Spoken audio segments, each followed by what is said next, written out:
Le PPF créé à Montpellier au sein de la CTA. Responsable du PPF initial, donc le niveau de M. Nico pour pas de responsabilité sur le PPF, puis on parle de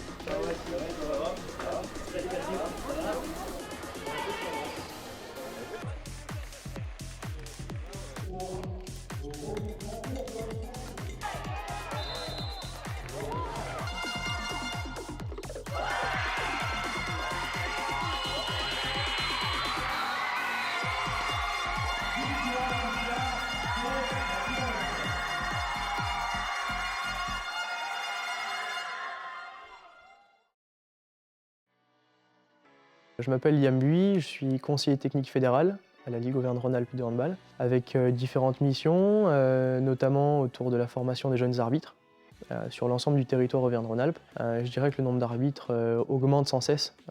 On voit de plus en plus dans les comités départementaux, dans les clubs, des jeunes arbitres qui sont investis, qui veulent venir essayer, qui s'engagent en formation et qui s'engagent vraiment dans un parcours par volonté. Dans le recrutement, je ne vais pas dire qu'il y a des défis. Enfin, on arrive toujours à trouver, à mobiliser nos jeunes et également nos entraîneurs qui font en sorte que pendant les séances, quand il y a des oppositions, surtout en fin de séance d'entraînement, que ce soit les joueurs à tour de rôle qui tournent pour pouvoir arbitrer. Alors il y en a qui sont très à l'aise, il y en a d'autres qui ne le sont pas du tout. Ceux qui sont à l'aise, ils sont un petit peu repérés justement par les entraîneurs. Et puis, voilà, les week-ends, on essaie de les mettre sur des matchs pas compliqués et on les accompagne. Et ceux qui ne sont pas à l'aise, on les laisse tranquilles. Peut-être que ça viendra d'ici quelques temps. Je pense qu'avant tout, ce qui intéresse un licencié quand il s'engage dans un club de handball, c'est de jouer. Donc forcément, les clubs s'organisent pour permettre à chaque licencié d'avoir la meilleure offre possible quand ils arrivent dans leur structure, ce qui est totalement compréhensible et d'ailleurs c'est l'essence même du handball. Certains clubs encouragent fortement une dynamique autour de la formation des jeunes arbitres, encourager le rôle d'arbitre, initier au rôle d'arbitre dès le plus jeune âge. Bien souvent c'est aussi parce que les clubs possèdent des ressources dans leur structure qui leur permettent d'agir sur le domaine de l'arbitrage. Et puis d'autres, par peut-être manque de compétences, manque de ressources aussi, ne peuvent pas agir avec les mêmes moyens auprès des jeunes joueurs, auprès des jeunes handballeurs. Et du coup, ils restent un petit peu méfiants, on va dire, peut-être de ce point de vue de l'arbitrage, où c'est peut-être quelque chose qui est compliqué de prime abord. Et puis en fait, finalement, quand on s'y intéresse, on s'aperçoit que tout le monde peut apporter ses compétences à un jeune handballeur, des compétences de joueur, mais aussi des compétences d'arbitre, d'un point de vue lecture du jeu, d'un point de vue sanction, d'un point de vue geste.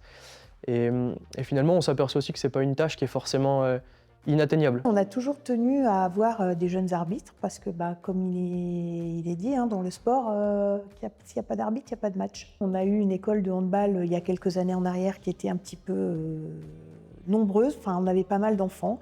Et puis là, les années, les études font que on a du monde qui est parti. On a eu du mal derrière à reconstruire cette école d'arbitrage. Et puis là, ça fait 2-3 ans qu'on, ça y est, on s'y remet et compliqué, mais parce que les jeunes jouent également, arbitrent, donc faire des choix à cet âge-là, c'est compliqué. Quand on était plus jeune, genre au tout début, quand on a commencé, ils faisaient pas mal de formations pour les jeunes arbitres.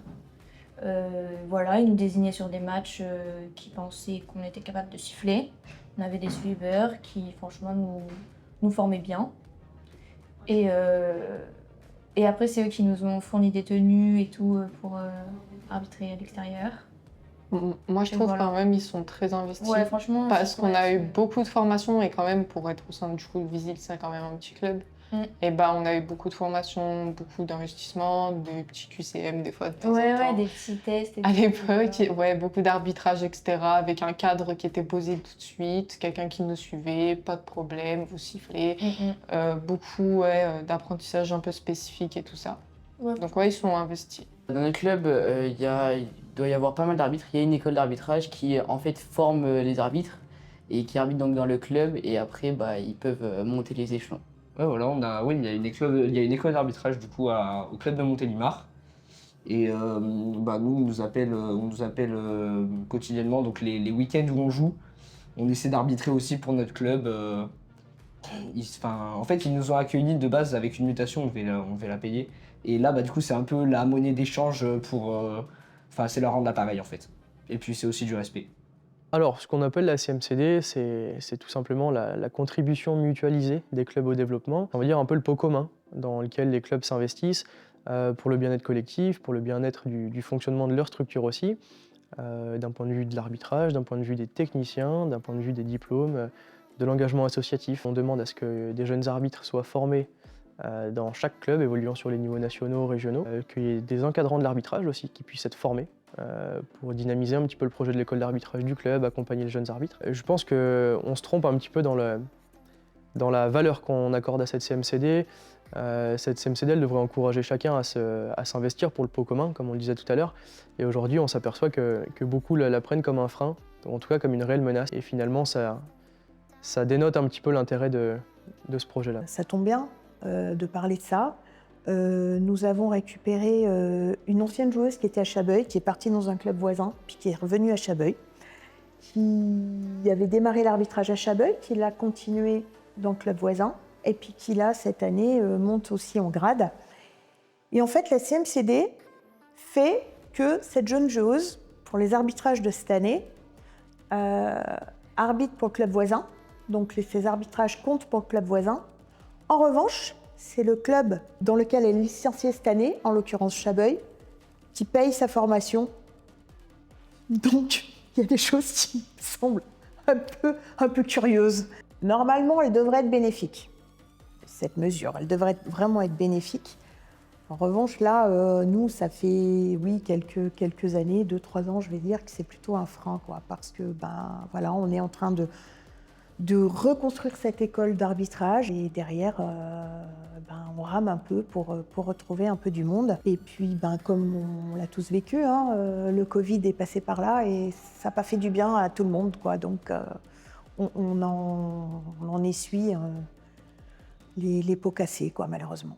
Aujourd'hui, il y a deux choses par rapport au bénévolat. C'est d'abord une ressource qui est très riche et qui est, j'ai envie de dire, indéniable pour faire fonctionner l'arbitrage et les différents projets. C'est-à-dire que ça demande beaucoup d'implication, beaucoup de ressources avec différentes compétences. Et l'association de toutes ces ressources permet au projet de l'arbitrage de se développer. Sur l'autre voyant, ça a des limites, parce qu'une personne bénévole ne peut pas s'investir de manière illimitée, par définition. Finalement, on s'aperçoit que les plus grosses responsabilités, ça coince un peu quand on les donne à des bénévoles, parce qu'ils n'ont pas le temps de le faire, parce qu'ils n'ont pas non plus peut-être les moyens de les mettre en place. Du coup, sur nos désignations, on a, pour l'instant, on a toujours eu un suiveur, donc un tuteur qui nous a toujours rendu un suivi aussi derrière. Donc ça, on a assez de chance. Et ouais, du coup, ça permet de nous sentir protégés et de pouvoir prendre nos décisions sans douter de ce qui se passe derrière. On sait qu'on est protégé, que c'est bon. Aujourd'hui, professionnaliser les arbitres, ça permettrait peut-être à certains jeunes arbitres d'avoir des perspectives d'évolution, de métier. Aujourd'hui, on s'aperçoit beaucoup que nos jeunes, quand ils arrivent à l'arbitrage, ils ont aussi cette double facette de joueur-arbitre. Et bien souvent, ceux qui performent dans le jeu choisissent la voie du jeu parce qu'ils savent que peut-être à la clé, pour un échantillon assez restreint de jeunes, il y a un contrat professionnel, une convention en centre de formation et qu'il y a en tout cas un débouché sur le secteur professionnel, ce qui n'est pas le cas pour l'arbitrage. Donc si peut-être un jour ça devait arriver, c'est certainement des mentalités qui pourraient changer. À long terme, pouvoir arbitrer le plus haut possible, c'est-à-dire de la D1 féminine, de la LNH, et peut-être aussi en international ou en Europe. Ouais, c'est pareil, enfin monter le plus haut possible, tant que ça continue de monter, on monte et puis voilà, on profite. Nous, on a dit Tant qu'on peut avancer, tant qu'on peut avancer, on avance. Voilà, après on verra. Mais c'est ça. Tant qu'on on avance, on se forme, on apprend, on écoute, on on pratique. applique Et puis on aime ça, donc on continue.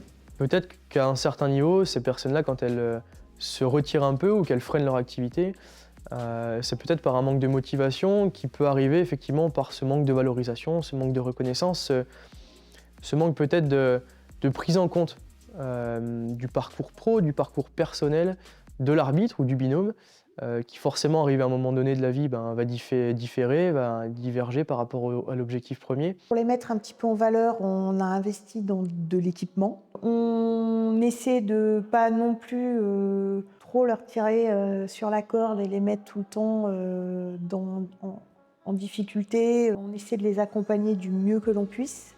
On a des jeunes là qui sont passés sur la deuxième phase de saison sur de la désignation, donc qui vont arbitrer d'autres clubs que Chabeuil. Donc il y a les parents qui accompagnent. Ils peuvent prendre un minibus au club qui nous a été offert par la région, donc ça peut profiter pour eux pour pouvoir aller sur leur rencontre. Moi, je pense qu'il faut arrêter de dire qu'il faut valoriser l'arbitrage. À un moment donné, les arbitres sont valorisés, l'arbitrage est valorisé, le jeu est valorisé, le handball est valorisé, les acteurs du hand sont valorisés. Je pense qu'on est tous dans le même panier. Quand on fait un match, il y a des joueurs qui sont contents, il y a des entraîneurs qui sont contents, il y a des arbitres qui sont contents, il y a des joueurs qui sont déçus, il y a aussi des entraîneurs qui sont déçus et des arbitres qui sont déçus. Je pense qu'on n'a pas ce souci de réfléchir à comment valoriser les arbitres. Pour moi, ce n'est pas une question qui est d'actualité. Je pense que tout le travail qui est fait et le développement de l'arbitrage d'une manière générale participe à cette valorisation-là. Je pense qu'on est tous acteurs du jeu. Le handball rassemble beaucoup d'acteurs. Quand on prend une licence dans un club de hand, on prend une licence pour être handballeur, avant tout. Et je pense qu'au travers du handball, on peut vivre des émotions qui sont passionnantes, qui sont intenses et qui peuvent nous faire devenir accros à ce sport. En tout cas, j'en suis convaincu. Et je me dis que quand on prend une licence dans un club de hand, c'est la première entrée pour devenir entraîneur, pour devenir joueur de haut niveau, pour devenir joueur à un niveau tout à fait raisonnable, ou pour devenir arbitre, pour devenir dirigeant, ou pour devenir accompagnateur d'arbitre, ou pour devenir bénévole tout simplement. Et je pense que tous les rôles ont leur place dans l'organisation du handball. Et en tout cas, je crois qu'il n'y en a pas un qui est moins valorisé que l'autre, il n'y en a pas un qui est plus valorisé que l'autre. Je pense qu'il faut tout mettre dans le même panier, et en tout cas, c'est ça vers quoi on tend, et de plus en plus.